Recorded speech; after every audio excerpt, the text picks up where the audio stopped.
assumed all people think and process thoughts like he does. I studied Carl Jung, so Young was a student though. They diverged.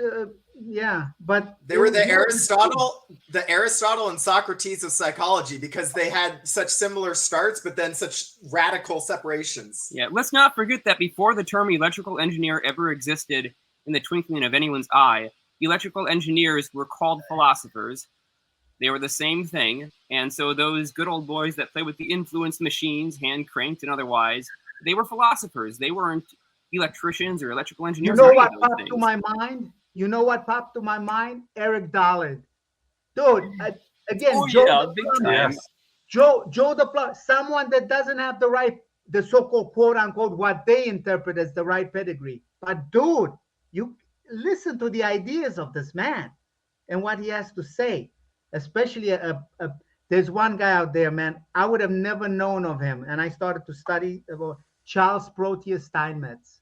Holy, I wish I can say the word, but anyway, I won't. You know what I'm saying? Wow, dude, Steinmetz. You remember how he was structured, but what a giant. Isn't that interesting? How I'm going to pull up one of Steinmetz's works here, actually, see if I can get this on screen. A really remember good diagram. What he has to say about transients, waves, oscillations, remember? That's important, brothers. Look carefully what Steinmetz has to say about that's actually out of the book that I wanted to pull this diagram from. You have the equipotential field that shows up. It's not the electric field. It's not the magnetic field. It's the equipotential field, which means this is the point along the intersection of the magnetic and the electric that is equal in stress energy density for that local space, acknowledging a more complicated interaction of electromagnetism with gravity. Is that counter space? That's what Dollard would call counter space, or where it happens at least. Right. And Michael, Terrific. I didn't forget about you. Brother, look carefully at the equivalent. So I'm sorry to interrupt. We'll go back to this because I think Eric Dollard should be looked at carefully. And also all the stuff, the way he's been able to bridge all these people that for some unknown reason, history has forgotten. Anyway, we'll go back because they have to. Steinmetz was a genius, a total freaking brilliant genius. You know, there are pictures of him close to Einstein. You think Einstein hanged around who loses? But anyway, let's go. Let's go back to right. So basically, look at the Schrodinger equation. You know, you have that IH bar, the psi dt, all that stuff. You know, I can do it, but you know, I'm not as mathematically apt as the one over there in the corner. You smart. His mathematics freaking, oh my God, it gave me a headache just looking through one of his slides. Anyway, I mean it, Dave, just one. Okay. So look carefully at that Schrodinger equation. You know how if you just do like a simple, you can call it like a scaling, but more of a dimensional analysis, but don't replace it with like meter per second square, all that crap. Just think of it as, how should I say, like parameters. Maybe it should be called parametric analysis rather. But anyway, so if you do a little replacement, you can see that when you take, so all those terms are equivalent. In other words, from a physical perspective, they all count. That's what I mean by equivalent. I don't know if I'm right using the right terminology. I mean, from a mathematical standpoint, I could be like talking kindergarten language, but I'm trying to get to the physics of it, the Dollard way. This right? Okay. So all those terms are equivalent. Okay.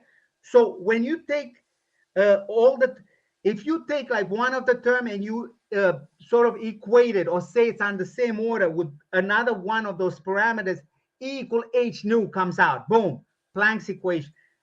You do another one, the lambda equal h bar divided by mv, right? De Broglie comes out.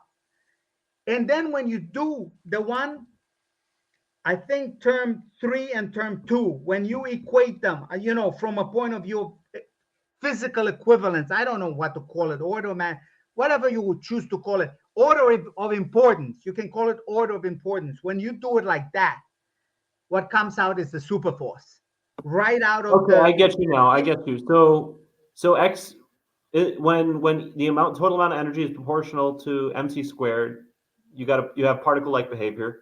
When your total amount of proportional, I should say correctly. When most of your energy is in the mc squared term, then it behaves like a particle. When most of your energy is in the p squared term, then it behaves mostly like a wave. And then when the That d sub mc x. squared and pc squared are similar in Remember magnitude. the way Penrose refers to that. It's like a rest energy of the, right? But the rest energy talks to what? To what's there, to an energy gradient. That's how you get the superforce, by considering an energy gradient at the Planck scale. And boom, the superforce comes out. So, and then the notation here is just a little small gripe, but the notation's just slightly sloppy. It's you have V over LR, which I'm a sloppy guy. I assume Maybe you're maybe like, you what can I talk about the need, Planck Dave, length. one of you guys, the smart guys over here that, physics pedigree, Dave, maybe, we should cooperate, write a paper based on this, and then we can put it to archive, because I know that you got the right sponsor. So, I can, do you know I can't even get a sponsor to put my paper on archive? That's how bad it is.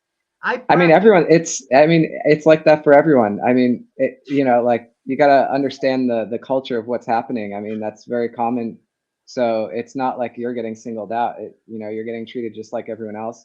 Yeah, it's rough right now. There's huge resistance to change always, right? It's that human mentality that you have to defend like the current paradigm, and that anything outside of it, right? Archive.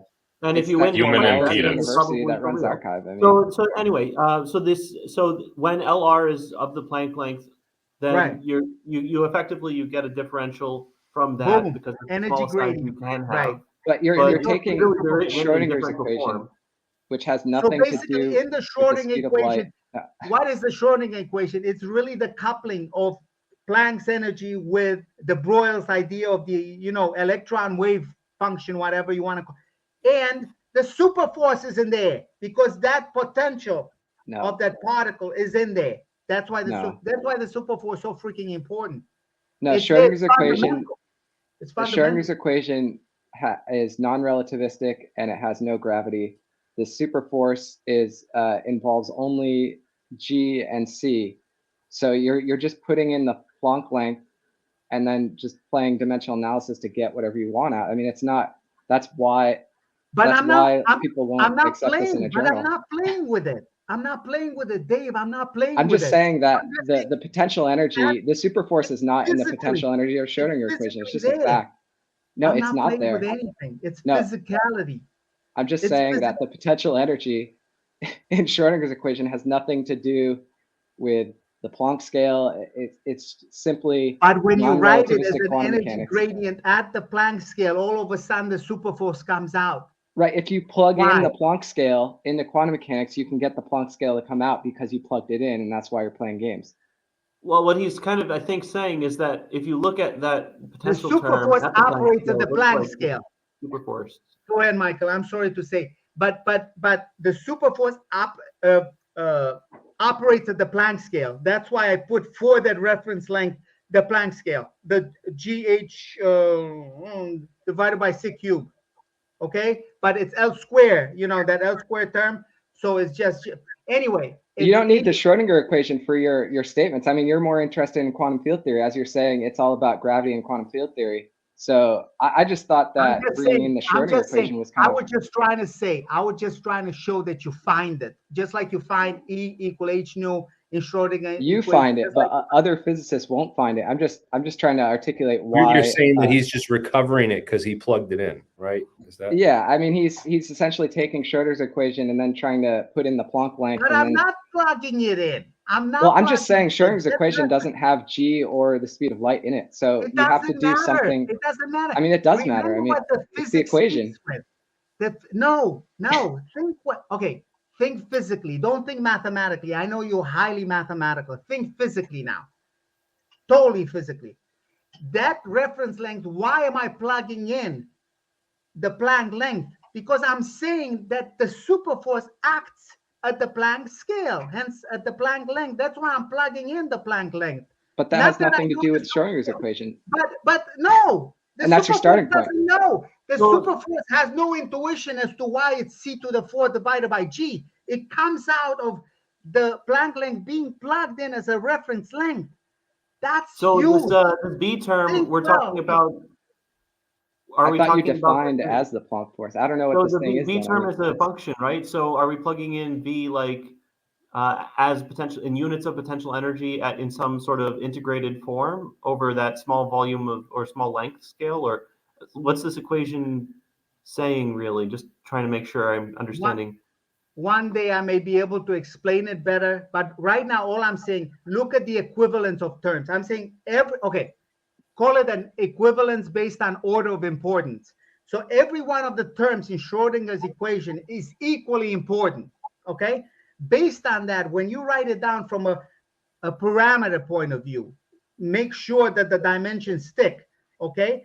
When you take term 1 equal term 2, something like E equal H nu comes out, or term 1 and term 3, okay? Something like E equal H nu comes out. The energy, based on Planck's whatever constant with a vibration fluctuation. Then when you put in the reference length as lambda based on, say, like a wavelength, the Breuil stuff comes out. When you equate, you see what I'm saying? And then when you finally put in that reference length as Planck length, based on this equivalence of importance, whatnot, the superforce comes out. All I'm saying. Where are your units for V? You need Schrodinger's equation. How are you treating the superforce? If the superforce was purely classical, like it's shown in GR, it should not come out of Schrodinger's equation. That's my argument. But it does. Why? Because it's also microscopic. It's also quantum in nature. Even though it doesn't have the H bar. This was Abba Ashtakar's beef on Kurtz when Abba Ashtakar came on Kurt's TOE. You can see that episode. Google it and you'll see it. Kurt actually asked him, "What do you think of the superforce?" And he said, "No, it's interesting, but it cannot be fundamental. Why? Because it doesn't have H bar in it. It's not quantum." Not true. That's what makes it so beautiful. That's what makes it so special. It's that thing because it doesn't have H bar in it. But remember, the super density is C to the 5th power divided by about like big G square H bar. So the super density is the one that's quantum, that the super force operates on to create the super bang. You see, that's where the quantum aspect of it comes in. When I'm trying to say the super force acts everywhere, at every point in space-time, at the Planck scale. That's all I'm arguing for. Maybe one day. I'm just trying to understand the argument, though. So V over LR, you have length scale, and then someone that has better mathematics to express what I'm trying to express there. But there's no way. You cannot convince me that out of Schrodinger's equation, when you do equivalence based on order of importance, first Planck's energy equation comes out, then de Broglie's lambda, the electron, whatever wavelength comes out, and then the superforce comes out. You can convince me that's what's the word I'm looking for? That's see, I'm lost for words at times. So come on, someone help me. Memes here has a question. What am I looking for? What's the word I'm looking for? May I attempt to steal Dr. Pius's, Brother Pius's opinion here for a second? If Jeremy could share my screen for just a moment, just because seeing some visuals rather than like laying off all these different my screen down below. But basically saying all these words, big G over this. I'm a very visual person as well, so I'm a noob. So I just go to Wolfram Alpha. I type in Planck force, aka the super force. Okay, as we can see, we have our C4 over our big G, speed to the 4th by the Newton gravitational constant. It gives us these numbers right here, 10 to the 44 newtons there. All right, and then we take equation 1, We plug in, and you can literally just on Wolfram Alpha, like just plug in just natural language these terms. Planck mass times c squared, so just carry it up to the second, divided by the Planck length there. We subtract out just mass of universe, so we have the universe mass, ordinary matter that we're trying to account for, times c squared, speed of light squared, divided by the radius of the observable universe as we know. And it is very interesting. It does come out to be very close to the magnitude, about 0.7 there, the Planck force, which is interesting because if we're going to try to account for perhaps some dark mass effect, whether that's a dark matter particle, a neutrino, a black hole, anion, whatever flavor it might be there, that is an interesting thing. So I believe that what Dr. Pais, the claim is, and part of this maybe is a bit of a mistranslation here, is very often if you're making a claim, I feel the way you wrote the paper, sir, is you're kind of saying it's evident there. And it might be. It might actually be the truth. I don't know that, but very often from what I've listened to Professor Wolfram in a lot of his lectures and live streams, he'll say, the claim is this. So let me try to restate this. So the claim is that there seems to be a relationship on the very large, utilizing the superforce, the Planck force, because there does seem to be maybe some correlation there with what might be going on the very large. But that's why I didn't use the equal term. I used that squiggly line meaning on the order of. Boom. Right. So and that's what's this. Don't forget there could be that 8 pi in there that we don't really know.